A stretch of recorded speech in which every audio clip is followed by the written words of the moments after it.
Cover two.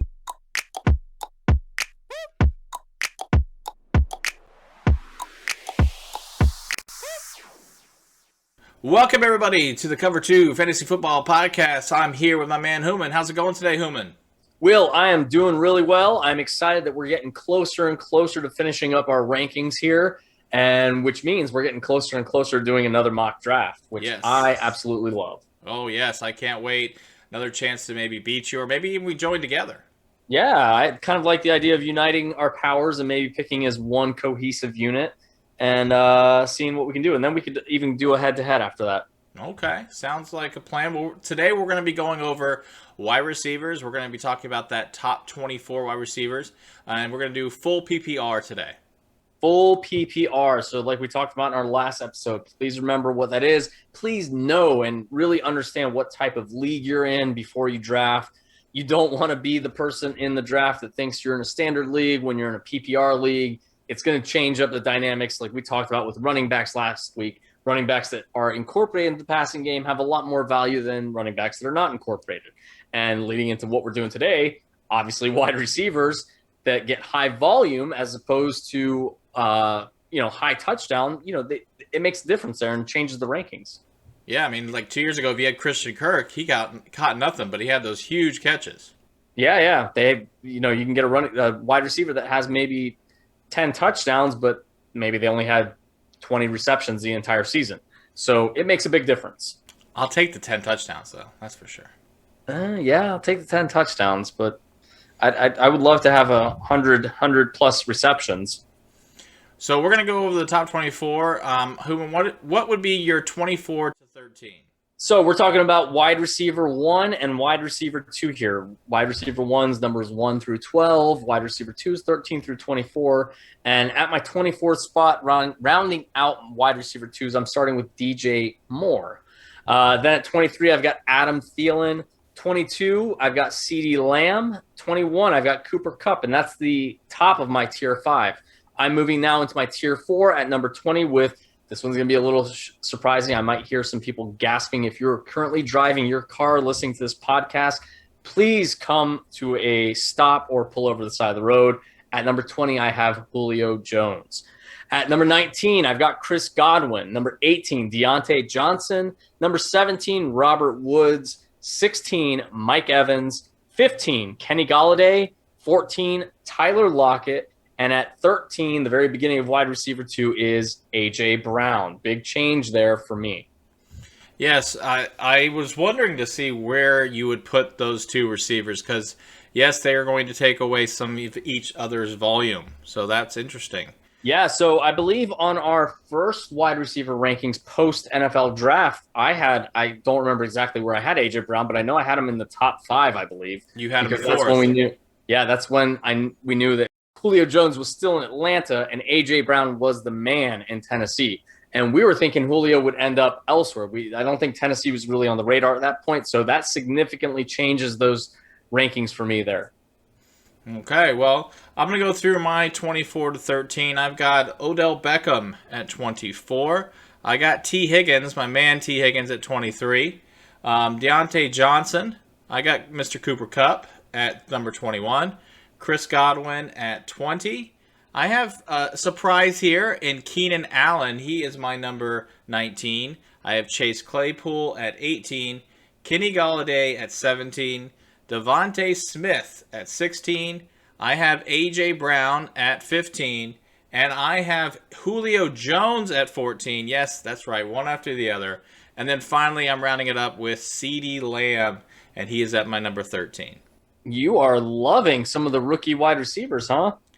I am. I mean, I think that, the CeeDee Lambs of the world, now granted, he's not a rookie, obviously, but I think that this season, just like last season, we were going to see a big shocker at our rookie, and I think the best option for that is Devontae Smith, just because I think he's in an offense that needs him to get catches. Yeah, I love Devontae Smith, and he's actually one of the receivers I'm hoping to target because, like we talked about in our last episode, I'm probably going to invest my first 3 picks in running backs. So I'm looking at then, 4th round, 5th round, 6th round wide receivers. And I'm hoping to get Devonta Smith as maybe one of my wide receiver ones or a wide receiver two at that point. So not too far off from where you've got him. So who do you have at 12? So if I'm looking at the back end of my wide receiver ones here, and this is actually my top of my tier 4, and that's Terry McLaurin. I think he's going to have a very consistent season. We know that Ryan Fitzpatrick loves to get the ball down the field deep, and McLaurin's the best shot to do that there. I'm almost tempted to put Terry McLaurin up a little bit higher, but if I look at the names I've got in front of McLaurin here from 11 to 1, I don't see a spot where I can really justifiably put him. Now, that's going to be a great issue if he is one of those guys that is higher up there, but for right now, I've got him at the 12th spot. And who do you have at 12? Well, I have Robert Woods. I have Woods a little higher than you do just because of his ability to be that Swiss Army knife, to get a couple runs. They used him very inventive last season. So I have Woods at 12. And then actually I'm in the same boat as you at number 11. I'm going to go with Scary Terry. I do think that I want to put him a lot higher, but I can't based upon the people in front of him. So Scary Terry is at number 11. Yeah, and 11, this is the back end of my tier 3. I've got DK Metcalf, which I actually struggled with putting him as a wide receiver 1, and not by fault of his own, but just with that Seattle offense. I think that put a lot of panic into myself and a lot of fantasy owners in the second half of the season last year. I assume they're going to get the ship right, and that's why I feel comfortable now putting DK here at number 11. He does have a very high ADP, though. He's got an ADP of the front end of the second round currently right now. I've got him as an ADP of 202, which I would not even fathom doing that right now if we were drafting anytime within the next month or so. Which brings me over to my number 10. Number 10, I've got someone that, might not be on people's radars, but that's Amari Cooper. I think with Dak coming back, I've got CeeDee Lamb in my top 24, but I've got Amari Cooper in my top 12 here at number 10. I think Cooper's going to pick up right where they left off with Dak, before the injury, and I think he's going to have a nice season. He's got a pretty low ADP right now, and that's where I've got him ranked. His ADP is in the 4th round, middle of the 4th round, and I think you can get a little bit more value out of him if you need to take him early 4th round or late 3rd round. Interesting. See, I love Cooper. I do love Cooper, but I don't know if time has passed him just because of his lack of production the last couple of years, where he was kind of like the wide receiver 2 in that offense last 2 years ago when they had Dak. But I love him because he got me to a championship one year, and so I'm all in with him, especially on that offense now with Dak. But I'm going to go with my number 10, and my number 10 is actually maybe a shocker to you, and that's Justin Jefferson. I like Justin Jefferson. He had such a great year last year. That's why I think he might have a little bit of a regression. He is being touted at the end of the 2nd round right now. But with Thielen and him and Kirk Cousins and Dalvin, I just see a lot of hands in the cookie jar, and so that's why I have him back at 10. And then I'm actually going with DK Metcalf at 9. I think that they're going to have a better offense this year in Seattle, more like what they did at the beginning of the season last year. But I really like DK Metcalf, but I am so surprised of his ADP as well, because I would not see him as my number 1. I would like to get him as my 2nd wide receiver, or that last wide receiver if I've taken 2 running backs and a tight end. Well, I think his ADP is there because you can see the potential for him to be not just a wide receiver 1, but the wide receiver 1 in the league with his ability. He did have a little bit of a drop issue towards the end of the season, but with his size, his speed, his route running ability, it's there, but we just haven't seen the consistency. So I can see why the ADP is there. I'm just not going to buy into that. So I believe we're on number 9 now, right? That's right. So at number 9, I've got Allen Robinson here. I'm a big fan of Allen Robinson here. The Allen Robinson, the fantasy player, scares me a little bit because we're looking right now at Andy Dalton and then Justin Fields. Dalton, we know Robinson probably won't be productive. My best hope here is that we do get Justin Fields in there as early as possible. Even with Dalton, I think you're going to have a pretty decent floor with Allen Robinson. And I like him a lot. And I think if that offense really gets going, he can bring some serious value at your wide receiver position. And then my number 8 is the top of my tier 3. And I really wanted to put this guy higher. There's more in front of him that warrant being there. And that's why I'm hoping in drafts this year, people overlook Keenan Allen. I know you've got him ranked a little bit lower, but I think for me, if he's someone that you can take a shot on in that late, early third round, late third round, mid third round, or even late second round, if you've got a really good running back one, and then you have the chance to make that turn and get a second running back, Keenan Allen, I think, can return a lot of value with Justin Herbert at quarterback. Okay. I like it. I'm gonna go down to my number 8. I've got Mike Evans at 8 for me. Great offense. The only reason I have him here is because he does have a running mate that could steal some of his catches. He was the best wide receiver on the team, and he got a lot of those short touchdown catches. But I do see him and Tom Brady having a huge year this year. And then I go with my number 7, who is actually, for me, at the top tier of my third tier, and that would be Allen Robinson. And the only reason he's here, as we've talked about many times, is who's at quarterback. If it wasn't for that, I might be putting him above maybe one other guy, putting him in the second tier for me. But for now, that's where he's at number 7. So my number 7, this is the bottom of my tier 2. This is where I've got Justin Jefferson. His ADP right now is early, first pick of the third round, and I would be really happy getting him. I'd be ecstatic getting him as my wide receiver 1. If I was able to get 2 running backs in the first 2 rounds and then end up with Justin Jefferson in the third round, I would be super happy with that. I think Justin Jefferson, you did say, he did have a great year as a rookie, and there's, Thielen's there, Cook's there. You got Irv Smith at tight end. Can he sustain and have the same ability with those weapons? I think so. I think the connection with Cousins was there.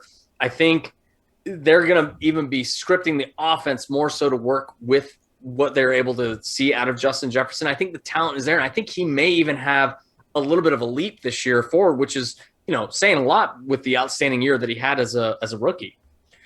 So then I move up one more spot to my 6th, and this is where I've got Michael Thomas.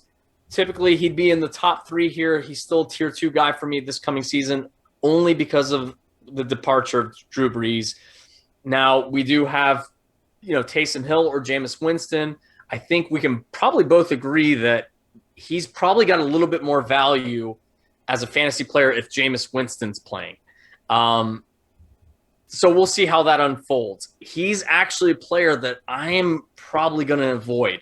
If I have a chance if he's sitting on my draft board and able to draft him, and I have the choice between him or Justin Jefferson or even Keenan Allen or Allen Robinson, even though I've got him ranked higher than those guys, I'm probably going to choose to take those guys because I'm certain with their quarterback situations aside from Allen Robinson. Yeah, that is interesting. Almost like when we talked about Kamara a little bit, as far as where is he going to fit? Would you take him ahead of somebody else? And that is interesting. I have him a little higher, and that's where I'm going to go with my number 6 is going to be Calvin Ridley. I think Calvin Ridley, obviously now the number 1 in that offense. We saw last season when he was the number 1, he had a great season. And the only reason I have him outside number 6 is I do have Michael Thomas at 5. I just can't take a guy that's been the number 1 fantasy player, the all-time leader in receptions as far as in the season, out of the top 5 for me. Even if whoever's a quarterback, he's the only receiver for the Saints. He's going to get catches, and in a full PPR league, that's where I'm looking at it. Probably not going to be a lot of touchdowns, but he might get the ball 9 or 10 times. That's going to give you an easy 10 points. Yeah, and I know Thomas had some injury issues last year, but when he was in that offense without Breeze, even with Breeze, he, for some reason, just didn't look the same. And yeah, it might have something to do with the injury. I think that was just enough to scare me off him as far as the rankings are concerned. So at Number 5, we're talking top 5 here. This is the top end of my tier 2, and this is where I've got DeAndre Hopkins. His current ADP is early second round, the 203. I've got him here. I think he's going to sustain his current fantasy value, which, I did move a couple players ahead of him. So I think he's still going to bring you a great value there in that offense with Kyler Murray. I think he's the guy. He's going to get consistent work. And if you feel comfortable taking him in those early, the late first round or the early second round, go for it. So with my number 4, this is where I've got Stephon Diggs. He's got about the same ADP as DeAndre Hopkins. You could probably get him late first round, early second round, but at 203 is where his ADP is, where he's going right now. I think he's just the bottom end of that tier 1 for me. I've got 4 guys in my tier 1. Stephon Diggs is the bottom end of it for no fault of his own. I know he was the number 1 guy last year. There are 3 guys ahead of him that I would rather have based on their potential this coming year. Well, I'm going into my top 4. I'm going to do 4 and 3. And my number 4 is that man you just talked about, Mr. Stephon Diggs. I really like him this season. The only reason he's here is I do like a couple other guys a little bit higher. But he is the number 1 receiver on that team. They showed last year that Josh Allen really likes him and gives him the ball a lot. He had 7 to 8 catches every single game. So a great addition to your PPR team. And then that goes to me with Hopkins. I think Hopkins is going to have an amazing year. Second year with Kyler Murray. That offense that actually, yes, they got AJ. They have Isabella. They have some other pieces wide receiver-wise, and they have a full backfield. I just think that you can't not throw that ball up to him, and he's going to get some touchdowns. So I have him at number 3. Okay, and at my 3, this is where I've got Calvin Ridley. His ADP is early third round, but I think he's much higher than that. I think he is going to be the Julio Jones fantasy value that we were accustomed to seeing for so many years before Calvin Ridley got there. He is the guy in Atlanta, and I think for the foreseeable future, he's going to be a tier 1 guy here and top 3 receiver in the league as far as fantasy value is concerned, and especially in a PPR league. I think he's going to be a PPR machine this coming year with Matt Ryan. And then that takes me to my number 2, which is, this might be a little surprising to some people, but I've got Devontae Adams at number 2. And yeah, this is pretty contingent upon Aaron Rodgers returning, but I think Devontae Adams is even Aaron Rodgers proof to the point where, he's the receiver there, and whoever's playing, as long as they can get the ball out of their hands, it's going to be going to Devontae Adams, and he's going to have the high volume, and especially if Aaron Rodgers is back playing, he is the tier 1, number 2, could be even the wide receiver 1 in the league. Well, that gives you number 1 is who, obviously? That's Tyreek Hill. I think he is on the number 1 wide receiver. I mean, I guess that's arguable with Travis Kelce there, on the number 1 offense in the league. And with that offense being as highly productive as they are in the passing game, it's difficult to not have him as the number 1 wide receiver.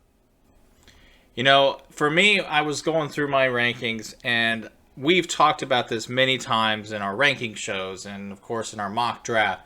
And I always said that I would take Devontae Adams and even maybe somebody else for Tyreek Hill because of his consistency. And you kept hitting me over the head with statistics of how consistent he was. And so I am going the same way as you did. I'm going Devontae Adams at 2. I'm going Tyreek at 1. Even, I don't care about the Aaron Rodgers situation.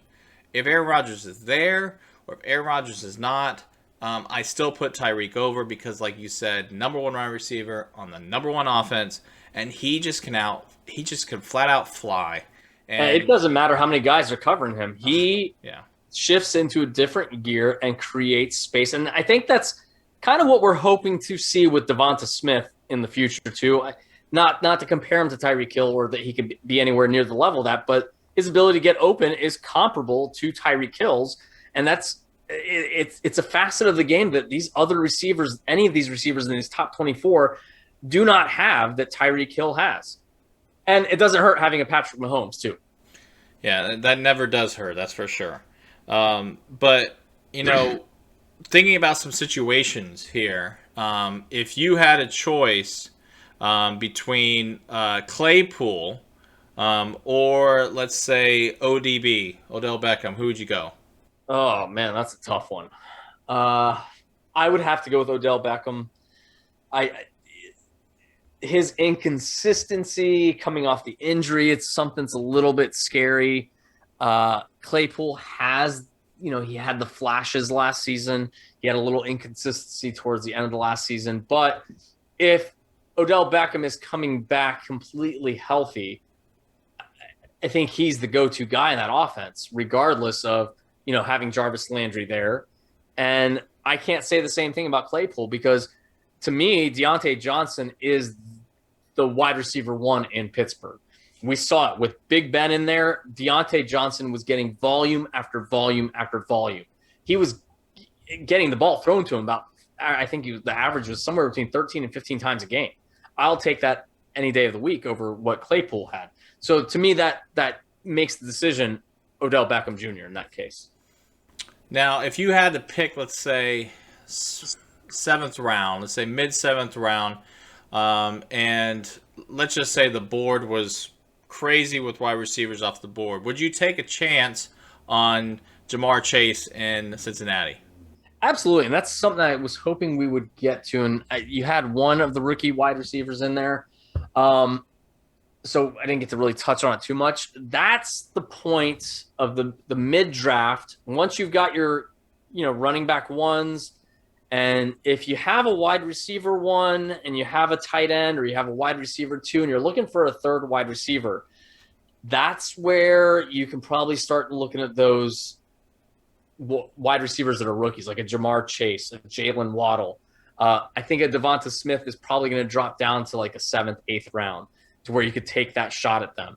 I think they have that value that, especially those three guys, where they're coming into offenses where, hey, they could end up becoming the number one those offenses. So they're someone that you could take that shot on. Now, historically, last year is the exception.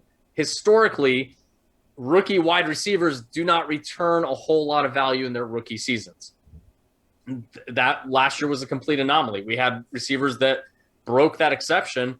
And maybe this year you're going to see, and this is when you get into your draft, you might see that recency bias affect a lot of your league mates, where you may see Devonta Smith, Jamar Chase. I think especially Jamar Chase. I think we're going to see Jamar Chase get drafted by humans in league drafts as opposed to ADP a lot higher than he probably should, meaning that you can get one of these veteran guys a little bit later than you probably should. So keep an eye on that. Don't jump to them too soon, but if you really believe in them, though, and you want them and they're there, go for it. But just be aware of where you can probably get them opposed to where you should get them.